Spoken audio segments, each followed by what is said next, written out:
Washington doctors treating the U.S. Embassy. Victims of mysterious, invisible attacks in Cuba have discovered brain abnormalities as they search for clues to explain the hearing, vision, balance, and memory damage, the Associated Press has learned. It's the most specific finding to date about physical damage, showing that whatever it was that harmed the Americans, it led to perceptible changes in their brains. The finding is also one of several factors fueling growing skepticism that some kind of sonic weapon was involved. Medical testing has revealed the embassy workers developed changes to the white matter tracts that let different parts of the brain communicate, several U.S.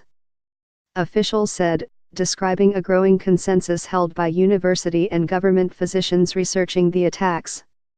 White matter acts like information highways between brain cells. Loud, mysterious sounds followed by hearing loss and ear ringing had led investigators to suspect sonic attacks. But officials are now carefully avoiding that term.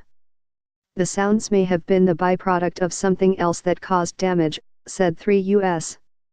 officials briefed on the investigation. They weren't authorized to discuss it publicly and demanded anonymity. Physicians, FBI investigators, and U.S.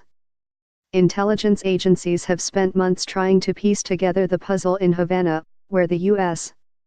says 24 U.S. government officials and spouses fell ill starting last year in homes and later in some hotels. The United States refers to specific attacks but says it doesn't know who's behind them. A few Canadian embassy staffers also got sick. Doctors still don't know how victims ended up with the white matter changes, nor how exactly those changes might relate to their symptoms.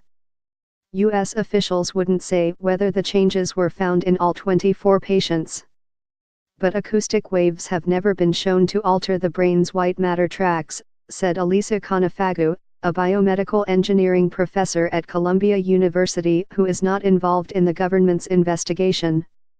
I would be very surprised, Conefagu said, adding that ultrasound in the brain is used frequently in modern medicine. We never see white matter tract problems. Cuba has adamantly denied involvement, and calls the Trump administration's claims that U.S. workers were attacked deliberate lies. The new medical details may help the U.S. counter Havana's complaint that Washington hasn't presented any evidence. The case has plunged the U.S. medical community into uncharted territory. Physicians are treating the symptoms like a new, never-seen-before illness. After extensive testing and trial therapies, they're developing the first protocols to screen cases and identify the best treatments even as the FBI investigation struggles to identify a culprit, method, and motive. Doctors treating the victims wouldn't speak to the AP, yet their findings are expected to be discussed in an article being submitted to the Journal of the American Medical Association, U.S. officials said physicians at the University of Miami and the University of Pennsylvania who have treated the Cuba victims are writing it, with input from the State Department's medical unit and other government doctors. But the article won't speculate about what technology might have harmed the workers or who would have wanted to target Americans in Cuba.